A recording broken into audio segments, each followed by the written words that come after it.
please rise?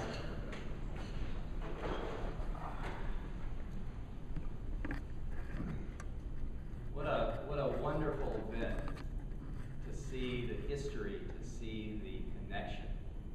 And as I look around the room, I'm just reminded about the way we all are connected, even with those we don't know. And so I want to start this morning with some words that have inspired me by the poet David White. He says, "This is not the age of information. This is the time of the loaves and the fishes.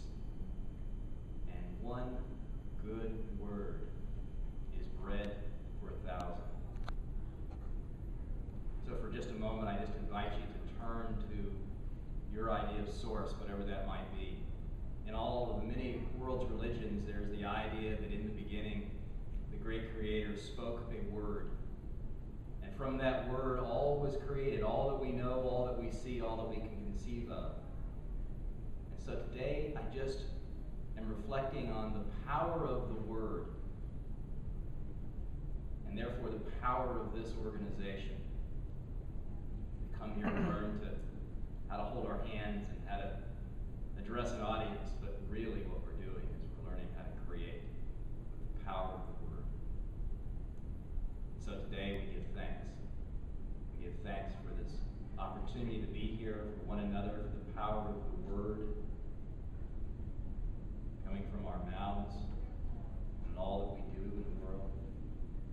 And mostly we give thanks for this organization, TGIF Toastmasters, for all the many years and all the many people who have served it, come through these doors, learn from it, and now are today here giving back.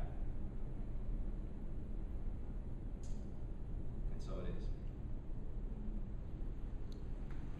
I pledge allegiance to the flag of the United States of America and to the republic for which it stands, one nation, under God, indivisible, with liberty and justice for all.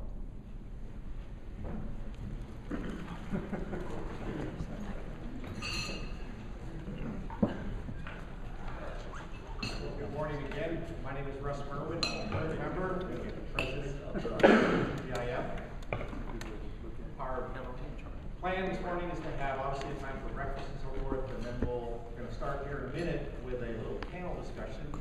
And to be our MC and to coordinate all of that is Laurel LaBou. Laurel joined TGIF back when George Bush was president. He likes to point out that was George H.W. Over the years, Laurel has continued involvement with Toastmasters, has been a source of great learning, education, and entertainment. Laurel will tell you that Toastmasters has made him a more accomplished communicator, and that he keeps coming back to TGIF Club because learning never ends. Laurel is the Director of Communications at the Center for Practical Bioethics. Next month, he begins his 7th season as the sideline reporter for the high school football game of the week at 610 Sports. He is married to Diane. He has 2 adult stepchildren, Tim and Stephanie. Ladies and gentlemen, please join me in welcoming Laurel LaBou.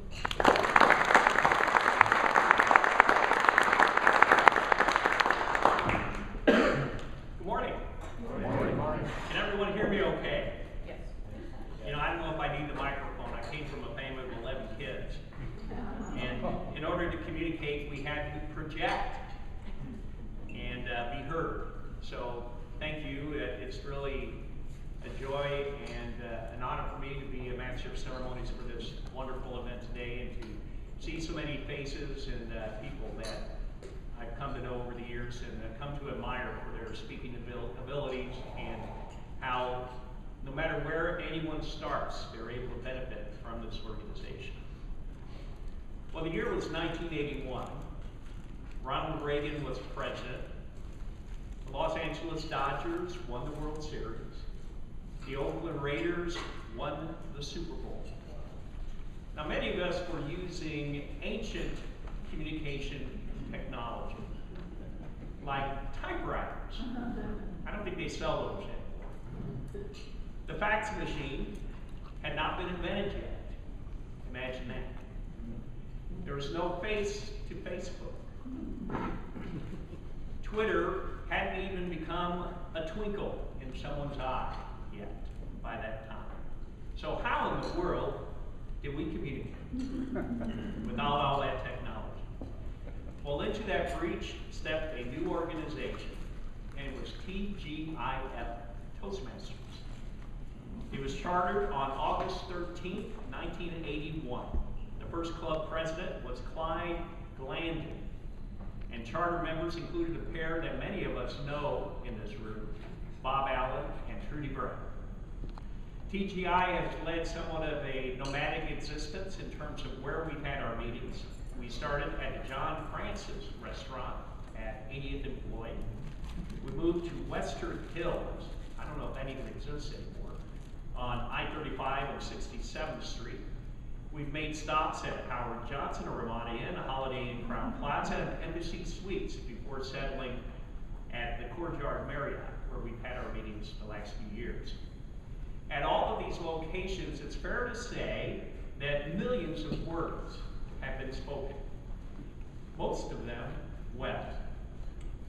Hundreds of people have become better, if not respectable, and quite good speakers because of Toastmasters. So from the era of fax machines and typewriters to the present day of Facebook and Twitter, TGI Toastmasters remains relevant. It was relevant then, it's relevant today, and it shows that the spoken word, the word that Tom was talking about, is something that has enormous power, and that this is a place where we speak that word face to face, and how we improve ourselves and make sure that we communicate well and effectively. We can speculate about the next 30 years. Where will we be in the year 2041? Where will this club be in 2041? And will Jessie Sumner finally figure out that yes, there is life after 50? And she will. We are pleased to have a panel of TGIF members that are here with us today, and I will introduce them and ask them to come up as I introduce them. Sharon Friedman joined Toastmasters in 1998. She is a massage therapist and a yoga teacher. She came to TGIF to learn how to speak in front of a group so that she could sell group travel. Well, she's taken a detour. After about 5 years with the club, Sharon's life changed, but she stayed with the club because of the amazing stories she heard at each meeting and considers herself still a work in progress. I'm going to ask you to bring the microphone to you, Sharon. And I'm going to ask you, where were you and what were you doing in 1981? It wasn't that long ago. Oh, yeah. Actually, in 1981, depending on the time of the year, I was pregnant with a child who's going to be married in 10 days. That's what I was doing. Well, congratulations and welcome, Sharon.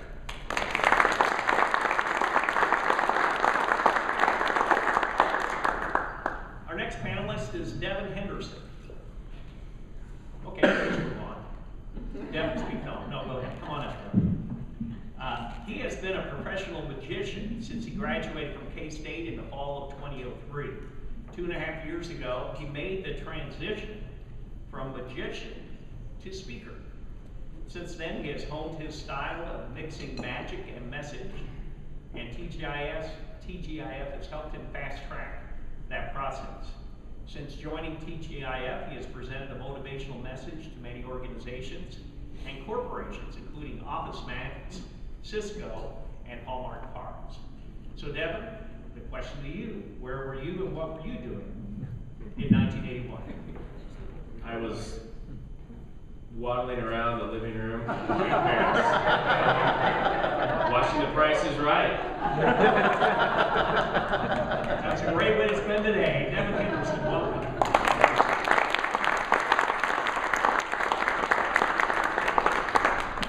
One of our most infamous members over the years has been Karen Riley. So Karen, if you would please, come on up.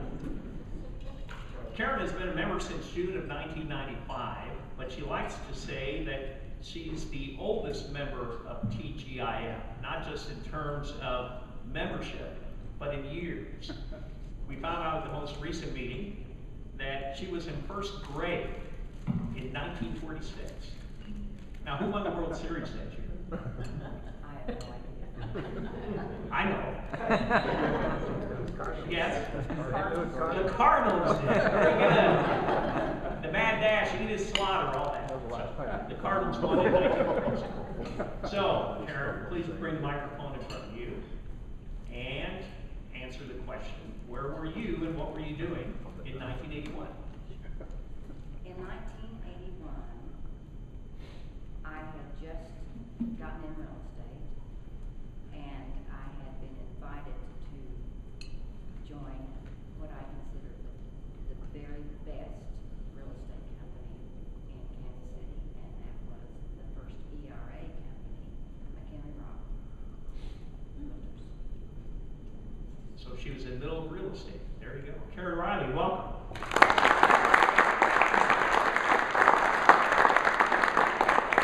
And our final panelist today is Curtis Wilson. Curtis, if you would come up, please. Curtis was introduced to TGIF by his friend Harry, and I'm going to ask you for help on the pronunciation of his last name. Satariano. Eric Satariano in 1982. Over the years that followed, Curtis held a position in each of the officer responsibilities. He participated in growing the club to about 45 members at that time. He attained the level of distinguished Toastmaster when there were no other development levels available beyond that. Right, Curtis? That's right. Curtis says the most remarkable and motivating benefit that he experienced from his time with Toastmasters was the consistent quality of no pulled punches in feedback in the evaluation process, even beyond the delivered speeches. So we do a lot of things on the sidelines with people coming up whether you want it or not. So Curtis, where were you and what were you doing in 1981? And if you would pull the microphone closer to you, please, so everyone can hear. When I was introduced to the club by Harry, I don't know if this is even on. Here. Now we're going. Very good. I was in a major state of transition. I had just left a position as a teacher in public education, was working for one of the old United Telecom companies, Uninet. And I'd also recently gone through a divorce. Life was in a state of major transition on every level. And it was great fun to come to TGIF. For some reason, I think in that group of meeting places was the old Village Inn. Didn't mention that, sure. I think that's where we were meeting at that time. But fun group of people, still is. Have a lot to thank you folks for. I won't even start down that path. It's big. Curtis, welcome.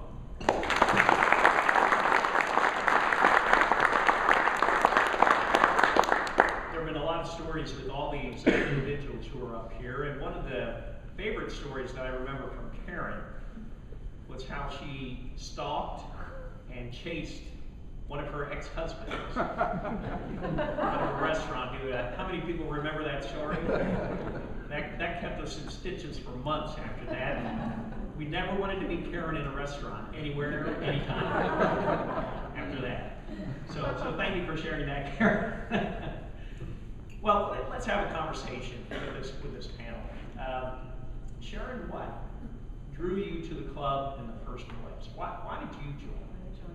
Well, Bring the microphone to you. okay. Does anybody remember Joe Costin? Yes. Okay, we know Joe Costin. Well, Joy and I are very good friends, and I, as I said, was a travel agent, and I wanted to sell group travel, and I took her to lunch, and I said, look, I've got a deal for you. You do the speech, and I'll sell the travel, and I'll give you some commission for it, help me. And she looked at me, she said, Sharon, I'm going to do you one better. Come to Toastmasters with me. And I went, I don't think I mean, what does that have to do with speaking? We wonder that too. Yeah. And I came to a meeting, and I just fell in love with what Toastmasters did, the people and the stories. And I didn't want to speak, because everybody doesn't want to speak. And if anybody was there my first speech, they'll remember me umming and ahhing and humming and just being horrible. And as you can tell, I've improved just a little bit.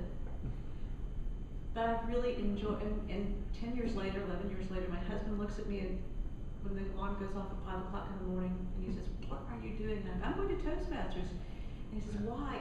And I said, because I love the stories. I don't want to miss a story, and I missed the story of John Rook shaving his head one morning because I wasn't there, and I truly am sorry that I missed that moment. That's why it's kind of like being in a group where there's always a private joke going on, and if you miss that morning, you miss out on that little joke, and you don't want to miss out. And the people there are amazing and fun, and so that's why I came, and that's why I stay. Devin? Brad Plum was, made you the victim in this circumstance, correct? He was, but that actually goes back further to someone who's here. Mindy Manus, raise your hand. As Laurel mentioned, I've been doing magic professionally for about 8 years now, but it was 2.5 years ago that I did a show for Mr. Dell Foods, and Mindy's husband works for Mr. Dell Foods, and Mindy used to work for Brad Plum when he owned a speakers bureau here in town.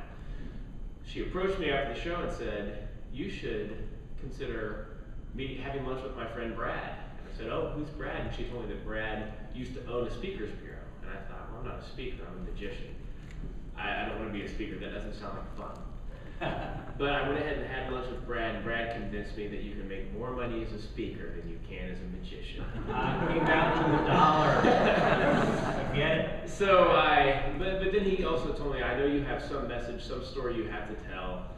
Come with me to Toastmasters, see what we do there, and maybe we can help you out." So I came, and that was 2.5 years ago, and the rest is history, and this group has helped me out a ton. And I basically joined this group to fashion my keynote message and develop myself as a speaker. And people who are in the club now know that I am a textbook, non-manual speaker. Because the only thing I speak on every time is a portion of my keynote, to try to hone that keynote and make it better. And that is what this group has done for me. So thank you for that. Okay. Well, Karen, who was it that invited you first to Toastmasters? And bring the microphone to you if you would, please. Well, maybe many of you, I believe, remember Twyla Dell. Twyla Dell was a stickler on grammar, for one thing. But I remarked to Twyla Dell that I didn't feel that I was as well spoken as some of the women I had been introduced to at Central Exchange. And she said, "Oh, I've got a club that you just have to come to." And when she told me it was Toastmasters, I said, "Oh no. She said, "Well, just come as a guest. You won't have to speak or anything." And I said, "Well, okay." Famous last words. I said, "Okay, I'll come as a guest." So I went with her the next meeting that was scheduled, and she didn't tell me about a acquainting session. And my heart was just pounding as it got closer and closer. I had no idea what the topic really was I was supposed to speak on the acquainting session. But I introduced myself as Karen Real Estate. I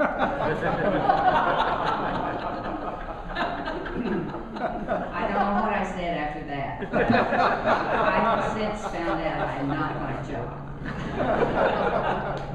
Well, you've come a long way since then, Karen. That's great. You mentioned somewhat, Curtis, what brought you to the club. What did you learn over the years the most? What was it that perhaps helped you personally and professionally to help you move forward in terms of being able to communicate? I've told many people that the lesson that Toastmasters has to teach is to teach you how to stand up, speak up, shut up, and sit down. And I found that's helped me a lot, particularly the last two parts of that. With the many years of teaching, I never received feedback, except for the occasional objections from students. But there was never any feedback at a professional level. And that's the first thing I ran into in Toastmasters that was a major benefit, because it was to the point, it was immediate, it reinforced good behavior, and my ability to speak was immediately transformed by that. Devin, you said you've been honing your speech with Toastmasters. What kind of evaluations have resonated with you? What has worked with you to say, hey, you know, that's really something that I need to be able to incorporate in my presentation? Making you think, buddy. Come on. You are making me think. That wasn't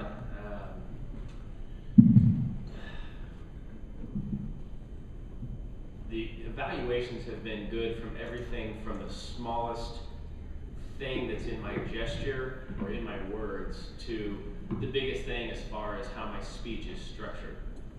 I've had people tell me that I do things like this when I talk. Like I kind of am a magician all the time, that I'm always speaking like a magician. And one of the biggest critiques I received ever since the beginning, probably when Tom Zuckel first told me that I need to find myself as a speaker. Because even when I'm talking, it's as if I'm a magician who's just talking and performing. So what was and still am trying to define myself as a speaker who does magic, and that's just going to be a process that's going to be a 20-year-long process. That was one of the big ways. Merge your magic with your message and make it smooth.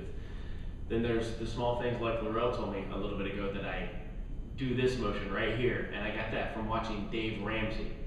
And I didn't mean to do it. I just watched Dave Ramsey for 13 weeks because our church went through Financial Peace University. And when you watch speakers who you respect and who you like, at least for me, I tend to pick up on their quirks and the weird things that they do.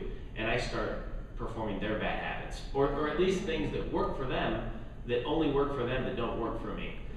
It's great to have somebody tell you, you're doing this weird thing and you need to stop. I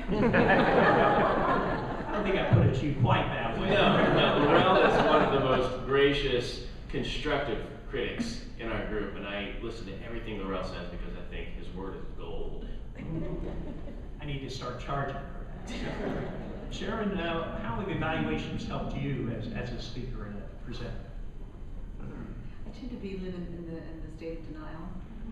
So when I would get I have to be honest, when I would get my critiques, my comments, especially from the little sheets, I would wait a couple of days before I read them. So it wouldn't be so raw or so hard. And most of them were harsh, but I tend to take criticism difficultly. Not that I feel criticized, but I'm just very tender about that. And most of the times the what's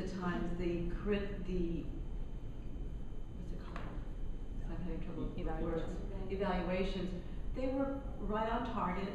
They were gently given, and they were always very good. And that's the one thing that I really liked about Toastmasters is they weren't going to tell me how wonderful I was just because I was sharing, because I don't need to hear that.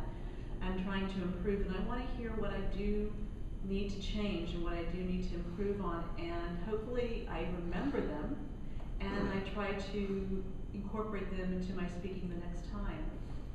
And so I've been very appreciative of all the feedback I've gotten, even in the paper ones and especially in the verbal ones. Karen, what about you with evaluations? Have they helped you whenever, as a real estate agent? Has it helped you be able to be more comfortable in your presentation and be more effective? She's thinking. I can't really say that it's helped me in real estate. I did ask for the Toastmasters this when I did my speech on a business plan, that I needed 20 referrals, and I've gotten none. Bad question. Evaluations have helped me, but they haven't helped me speak louder.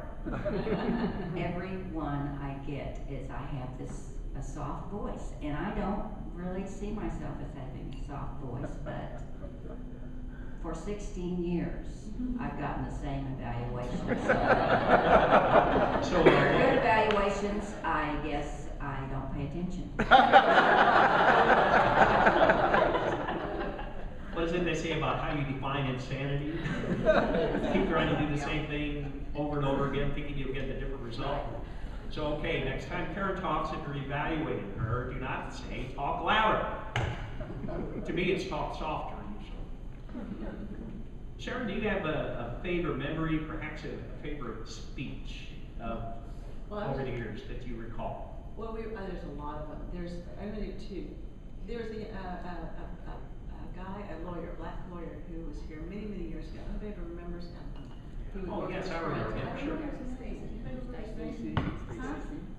Stacy. He gave a speech, everybody remembers, he gave a speech about that couple that he was working with, and then he came in and the son had killed the parents, and all was left was the poodle, the dog, and that's how they got the dog, and it was just a very amazing, nobody remembers that, but that one just has stuck with me for years. And that was a serious, very intense one. But later on, as earlier, more people will know, is the Karen Tits and Balls one. Did I say more? I love that one. Karen will have to revisit that one and tell people to come, because that was the best speech I've ever heard. That was funny and a little irreverent, but very well done, very visual. But it was the most fun one I had heard in a long time. If I ever want to have a giggle or laugh, I think about that one. It kind of brightens my day. And when she says visual, that's not. It's more in your mind. Not that picture's in my mind. I don't know what she thinks. Devin, what about a favorite speech for you, or a presentation that you remember? My favorite speech, the one I remember the most, was the one that Bo gave. And I don't remember what it was called, but he kept saying Bo knows. Bo Gavea. Bo Gavea. Oh, sorry. Yeah, it's okay. It's okay. I'm just hearing his defense. How you pronounce his name, Gavea. Bo is a stud. For those of you who aren't in the group, he is a guy with really mean eyebrows. But a very, very handsome gentleman as well. And I had to evaluate him his first time here, giving an icebreaker, and he just didn't break that mean scowl of a look. And I told him to loosen that up, and I thought he was going to beat me up the first time I met him. But when he gave this speech, he came out with a guitar and held the guitar the whole time and never played the guitar. But he sang, holding the guitar. So I thought that was interesting. As if we were supposed to imagine him, which I'm sure you did a good job of, imagine him playing the guitar while he was singing these songs. And just one of the songs he sang, and he gave a lesson to every song that he sang, and all of them were country songs. One of the songs was by Lone Star, I'm Already There. The line goes something along the lines of, his kids are at home, he's away from home, I'm already there, kids. I'm the whisper in the wind, I'm the shadow on the wall, I'm your imaginary friend. And his tie-in was, one thing I learned from that is, if you're away from home too much, your kids are going to go crazy, thinking they have imaginary friends. Best speech I've heard. Well, there's something about country songs, though. What was it years ago? The perfect country song. I was drunk on the day my mama got out of prison, got in my pickup truck, and was run over by a train. We could make 10 speeches out of that. Karen, you have a favorite speech or presentation that you recall? Yes. I don't know what he talked about, but That's a good start. I do remember that when he started taking off his clothes, I was absolutely stunned. And we have the privilege of having that speech giver with us today. And can you remember the speech where you had I don't know how many suits of clothes you had on, but he started taking off his clothes right there in front of us, and I was just horrified, absolutely. Do you remember what you talked about? Noel Shepherd, by the way. Noel. Yes, Noel Shepherd. I just can't imagine you, Noel. That's something where your technique overwhelmed the message a little bit. So. You sure that was a speech?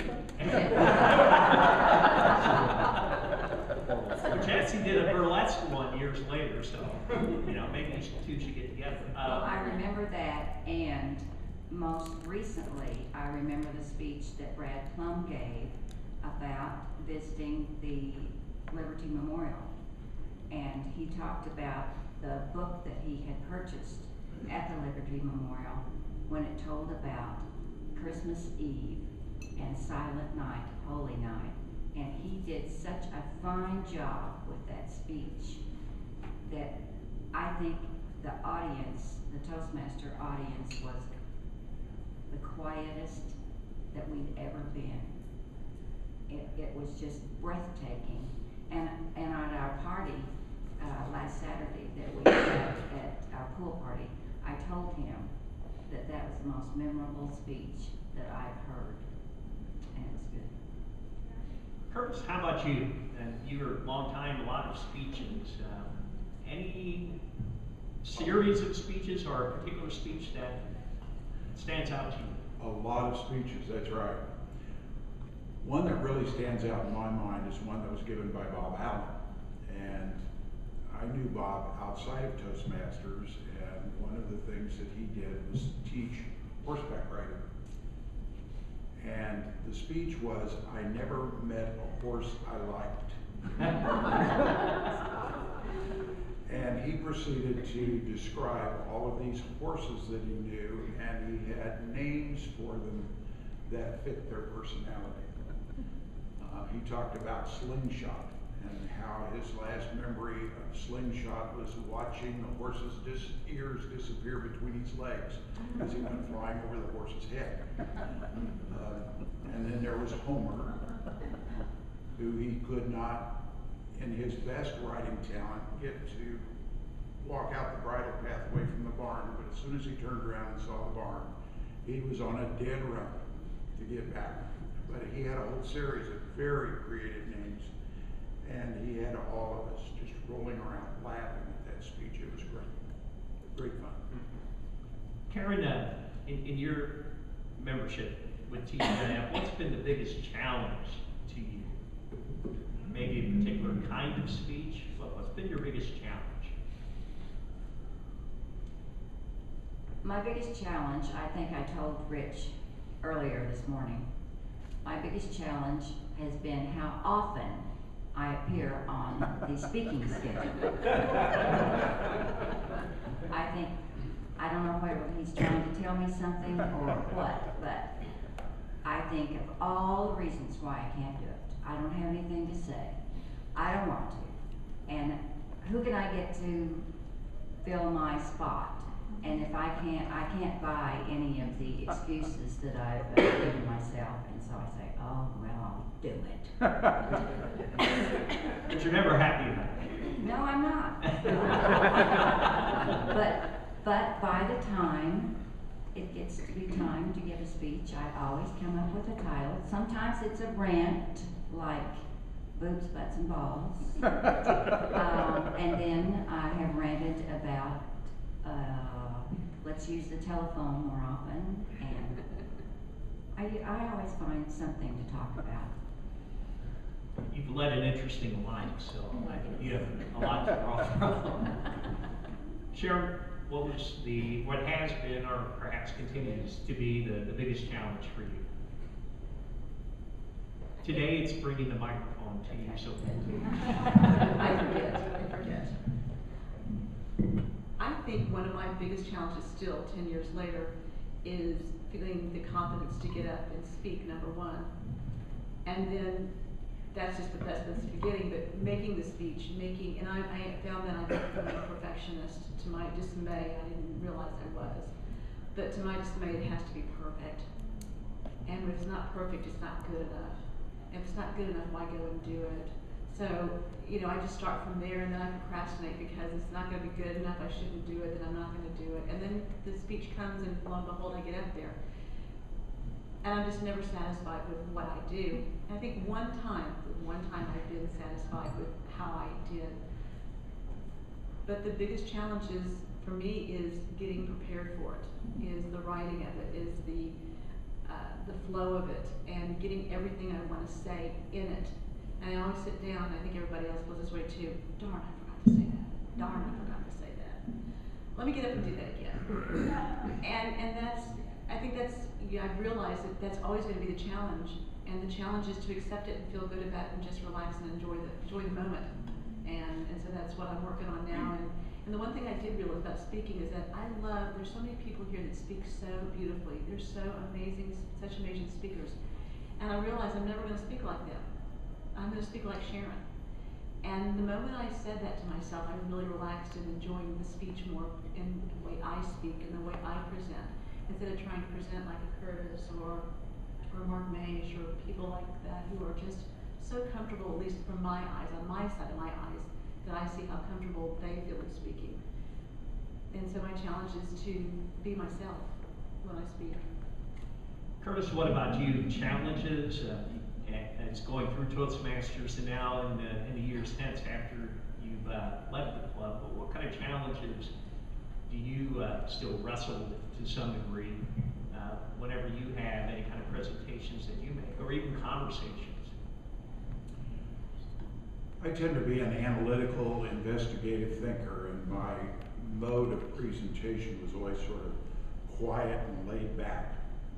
And so the challenge has been to be more animated, more expressive, and let more of the theatrical side of what's going on happen. And one of the things that I was taught both in listening to advice from my dad and also from this group was to let more of what I was feeling inside come out in my speaking, and that became more of a challenge for me than anything. And I realized that helped me a great deal every place. I ultimately wound up in a career teaching senior level executives. And when I would allow the emotional side of what was going on in me to ring through, I was much more effective with those people than I was just sitting there telling them things. So that was one of the big challenges. And I have to tell you that one of the fascinating challenges right out of the box as I first joined the club was my first assignment as an evaluator. And the person I was to evaluate was Bob Allen. And I knew that he was on his way to international stardom with his speaking. I don't know what in the world I can say to this man. And again, that principle paid off, because the speech Bob gave, he was talking about how he learned how to fly an airplane and how he took lessons from this old man whose name was John Feilbach. Well, John Feilbach happened to be my uncle.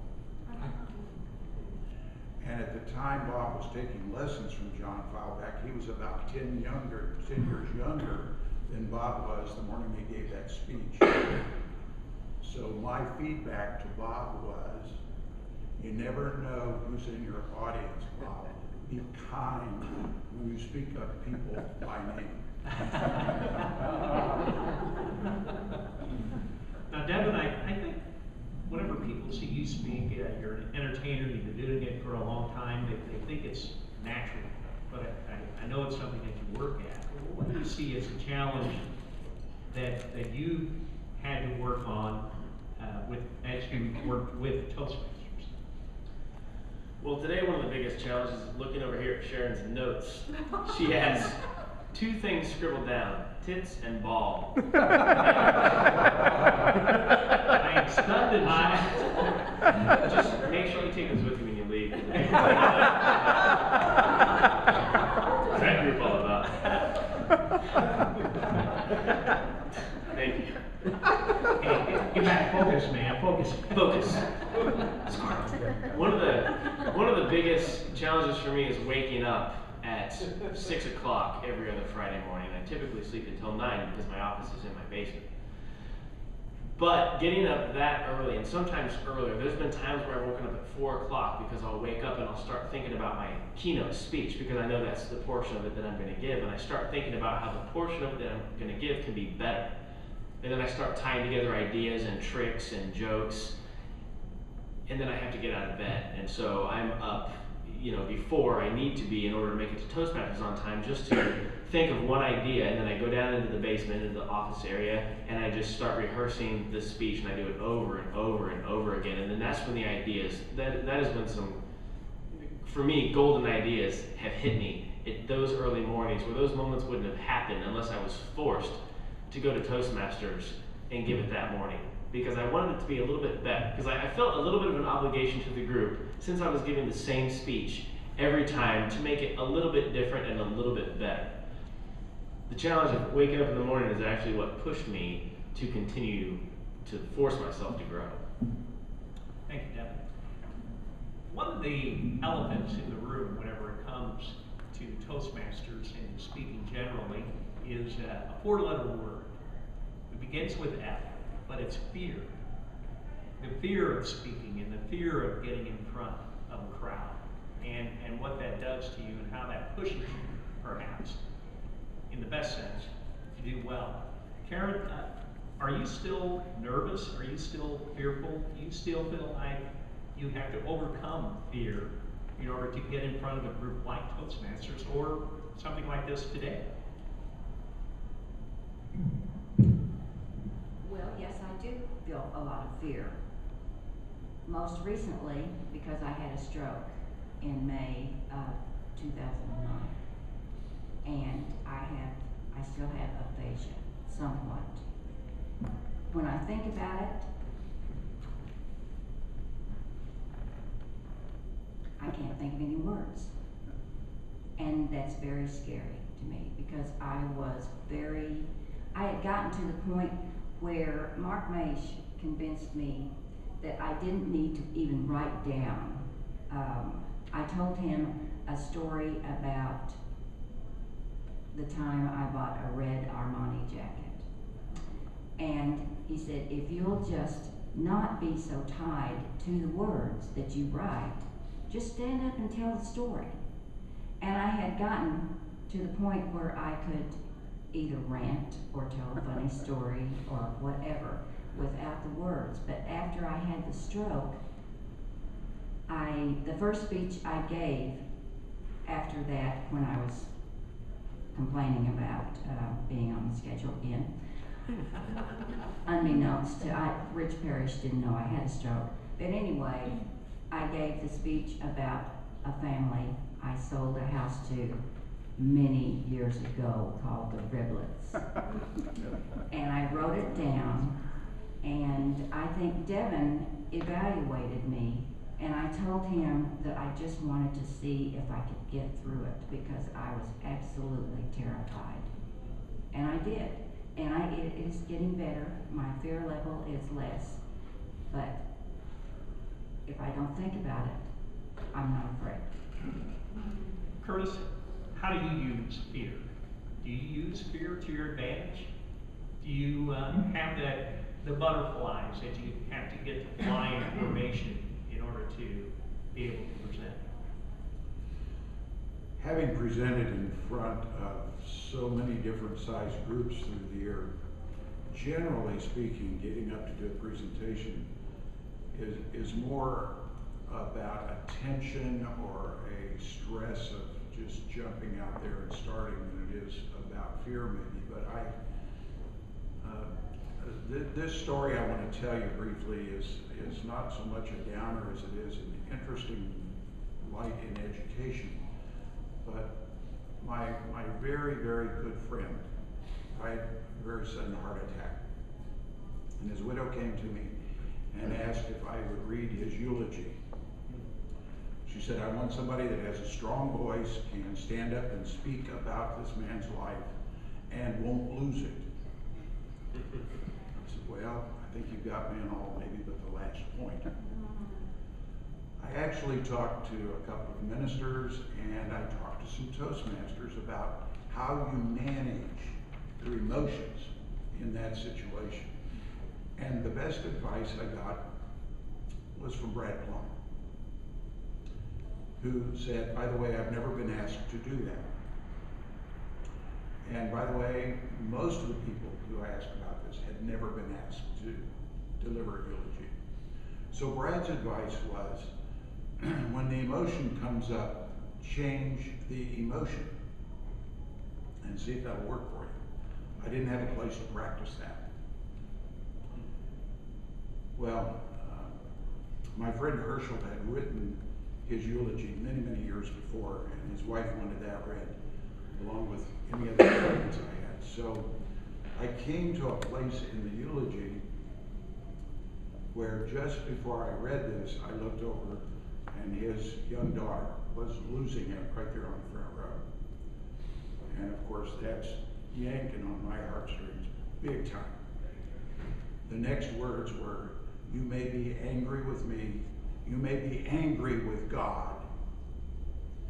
And when those words came out of my mouth, it was, "You may be angry with me, and you may be angry with God."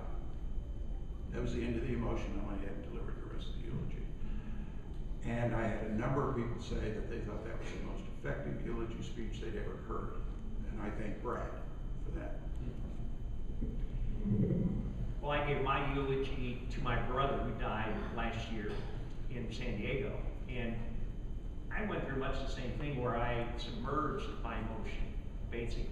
In order for me to be able to get through it, I wasn't as animated, and maybe animation is something that's appropriate in a situation like that, but I was able to throw in a few jokes about baseball, so of course that was something that worked for me, but people find the handle that they need to be able to get through a situation. So thanks for sharing that story. Fear, Devin. Do you ever have fear? Do you ever have butterflies or broken hearts?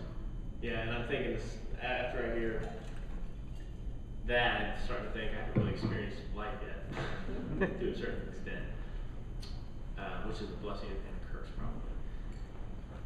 Okay. Fear for me, I think more when I get in front of a crowd, is one of the things that I've overcome at this point, and Brad Plum has helped me do this, is being young as I am and getting before groups of managers and salespeople and telling them how to live their lives can be very intimidating. And at first I thought, how can I credit myself in my introduction, or what can I say to make them say, okay, yeah, we'll listen to this guy. That was a big fear that I had to overcome. And what I finally realized there was that I have my own story. I have my own way that I've gotten where I've gotten, which I think is true of all of us. It's just a matter of how can we take that and deliver it to an audience in a way that's going to help them reflect on the place that they are right now and help them become better. And George evaluated me one time before I was about to speak to the Social Security Administration and managers with the Social Security Administration. And his evaluation was awesome. He'd actually gone to their website and printed off the evaluations they had given to their employees about employee satisfaction. And George just gave me some great advice in that evaluation of what managers need and the tools that they need in order to please and bring value to the people that are under them. So that evaluation was awesome. Helped me overcome the fear of that group, thinking that what do I have to offer managers from the Social Security Administration? What do I know about what they do? Yeah, I think every time we get it, there's a potential of fear. You just have to, over time, that just lessens, and you have to figure out how to deal with each situation as it comes up. Thank you, Devin. Sharon? Fear. I think you have fear of the microphone. I do. Yeah, bring it over. There you go.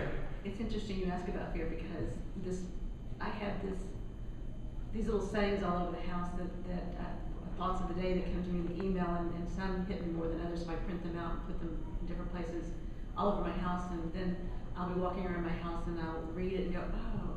And the one I read before I left this morning was talking about fear and doubt, and that not to let it win. And I don't know why, but I'm a person who has a lot of doubt about myself. And the one thing that has helped me with those doubts is to succeed in Toastmasters, is to get up and finish a speech. May not have been the greatest speech, but to get up, write it, get here, and do it, and just get through it. And so I think that I'm never going to be without it. It's always something that doubt and the fear is always going to be with me, because that's just part of me, I guess. But that I win over it. That I set to succeed over the doubt, and I let, even though I had the doubt and the fear, that I just do it anyway. And then I feel better myself, and the doubt and fear kind of go back in the shadows for that moment. Thank you, Sharon. It's always interesting to see how people deal with fear and what fear may do to them in a presentation situation. And Mike Darple, I'm sorry, I'm going to have to tell that story that I mentioned to you this morning. And it was a classic example of what fear can do. Mike had a speech. He was determined to give it without notes. He was determined to have it memorized. So he got up to the lectern, and his mind went completely blank. And so he was doing this, he was looking all over for the words, ceiling, out in the hallway, wherever he could find the words, he simply could not find the words. And so finally, he sat down. Scott Kelly, now a lot of you may remember Scott. Scott gave his evaluation that day, and it was one of the best evaluations I ever saw. He got up and he said, "You know what, Mike? That was the best use of a pause I ever seen."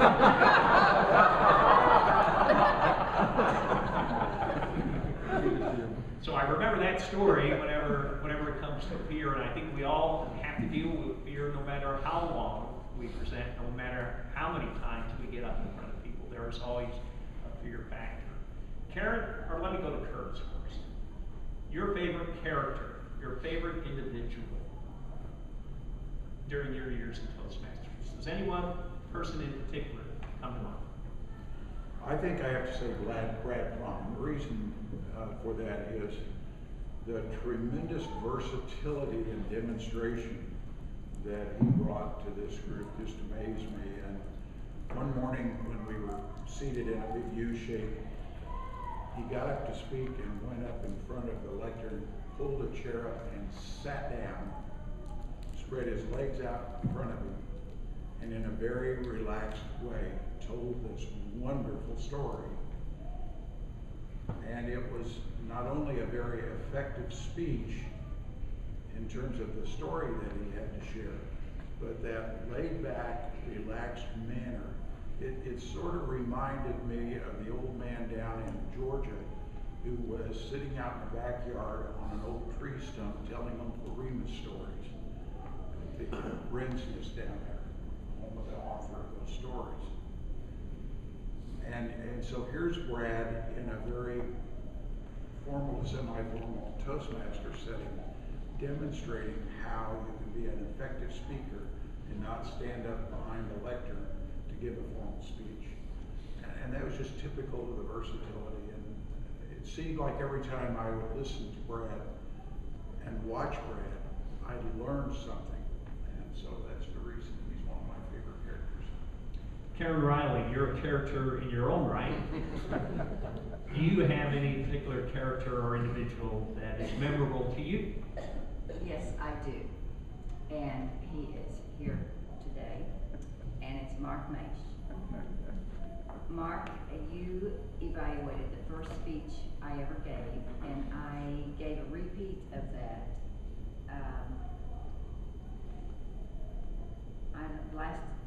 the last speech I gave. It was my icebreaker speech, and I gave it again. But the thing that I admire most is the way you can handle a table topics so well. Your answer may not have anything to do with the question. And I call it the Mark Maish rule of table topics. You just stand up and you just say something. And sometimes it's very profound. But one of the things I loved, your speeches are so memorable. The speech that you gave about the tomato plants. But you have kind of combine that one with the chainsaw and you got a little story. But you have been my hero for giving me permission to say anything I want to say. So That's whose fault it is. You know, I have to echo our comments about Mark and tell you the story about the fierce teeth in the woods. It was an incredible speech, but I also love the speech you did, Mark, the morning you got up and went through your wallet. I will never forget that. And so I credit Mark with being a natural humorist, and I don't know that he sees that, but it's there. Sharon Friedman, your favorite character and not Mark Mage. He's one of the many, but I'm going to have to give the kudos to Karen because she has the most incredible, as you said, she leads a very colorful life. And the stories that she has had in her life with her chasing her husband and her with her girlfriends and her bushel over her head and the other one I won't say the words for now. You can she's just a colorful character and she shares her life so freely and so openly, and she just, when she gets up to give a speech, you know you're going to be entertained or Offended. no.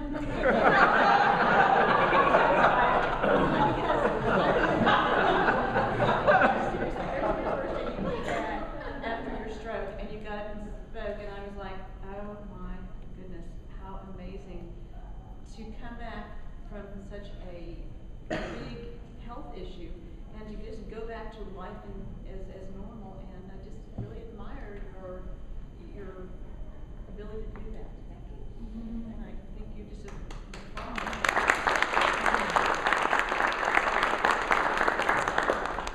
Okay, last person here is a character, so I'll ask about your favorite character in your 2.5 years with Toastmasters and get away from that notepad. Well, I have 2 words to add to it. Speaking of Karen Riley's speeches, hard on.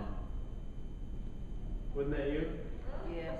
Yes. Okay. Yeah. See, there it was. I just thought you'd appreciate that. Twisted list there. Okay.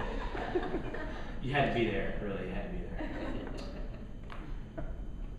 I would say, and it's too bad that he left. Tom Anderson is the guy who interjects jokes. And he's like the class clown of TGIF today. The guy's amazing. He has such a sharp mind, and he just, I can't think of an example of something he'll say, but he'll just interject things that crack me up. In the middle of a meeting, even in the middle of someone's speech, he'll just interject something, and it's not really obtrusive. It's not really like that. It's just kind of like, oh, that was very well timed and very well thought out. So you applaud Tom instead of the speaker when that happens. But Tom is an author, for those of you who don't know, and although I have not read his book, I want to because it's obvious. I mean, the guy has a lot of insight. Yeah.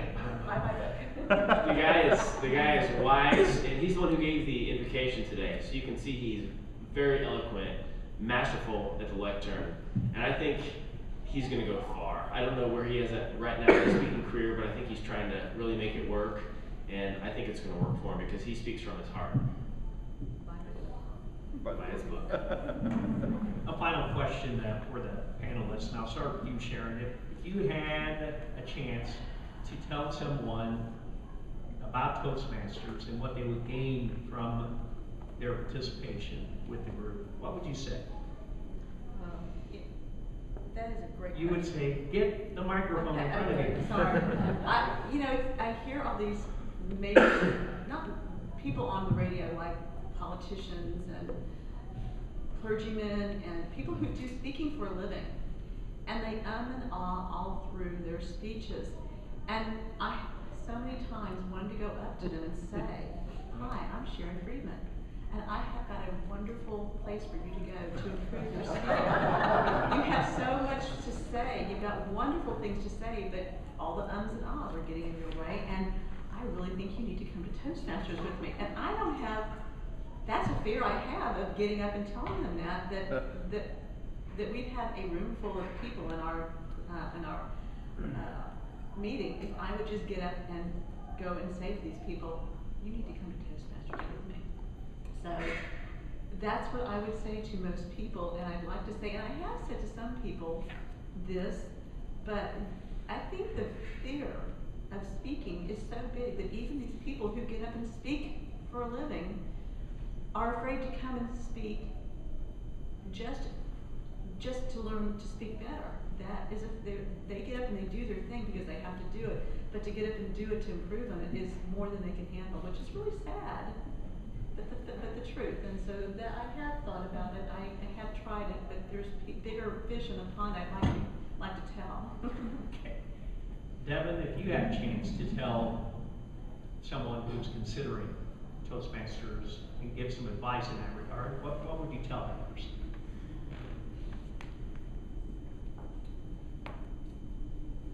I would tell that person to know why you're joining Toastmasters. If you're joining it to have friends and get to know people, then know that that's your main purpose for it. If it's because you want to be a professional speaker, you want to develop in that area, and actually listen to the evaluations that people give you, and go home and try to fix it so the next time you come back, you have actually fixed what people told you to do. You've done that. If it's just so you can help out with your real estate presentations, even though it's helping you and you don't even realize that it's helping you, just know that it's doing subtle things for you as far as being able to connect with people, that know your purpose and your reason for joining Toastmasters so that you can focus on that purpose and become better in whatever area that might be. Karen, if you had a chance to give advice to someone considering Toastmasters, what would it be?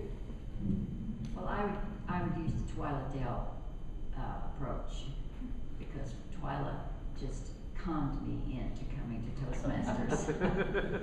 And it worked very well. But I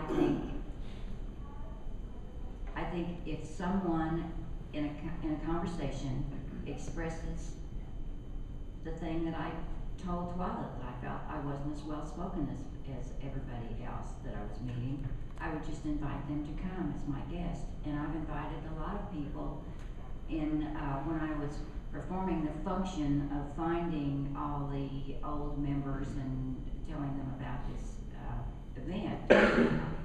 I think, Mike, you and I talked about, I said, why didn't you just come and be a guest or something? I know I told that to somebody, but anyway, I think it's a good technique, whether you want to or not. You should just come and check it out. Curtis, you have the last word with this question. What advice would you give to someone considering joining Toastmasters? Well, that's going to depend on the person I'm talking to, but the bottom line is it's the biggest bargain in education in our community. So come and experience it. And by the way, I do know of a number of psychologists who recommend Toastmasters for building self-esteem and character. So And they came here? And by the way, having been an area governor and in a lot of organizations, I have to say, TGIF does have the crown. Well, thanks, panelists, for taking time to participate in this program. We can truly say that all of us are better communicators today because of your participation in TGIF Toastmasters. Thank you very much.